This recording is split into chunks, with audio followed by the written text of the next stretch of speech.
Málstekur hv. 12. þingmaður Suðvesturkjördæmis, Guðmundur Ingi Kristinsson.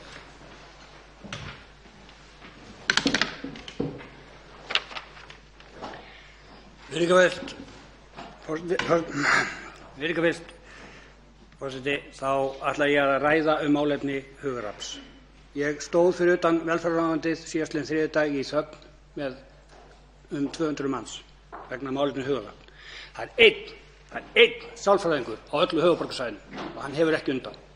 Og það á að rífa niður geðteymi án þess að vera búið að byggja upp nokkuð annað sem á að hjálpa viðkomandi fólki. Í minningu vina minna sem kerfið brást og einnig vil ég tala þá sem kerfið er að bregðast núna. Illa veiku fólki sem má ekki eiga við og ynda fram að brúnni. En það á að gera allt, koma þessu frá, og í minningu þess sem skeiði síðastliðinn þriðjudag ætla ég að nota seinni mínúturnar hérna í þögn eins og hugarafl gerði í baráttu fyrir þá.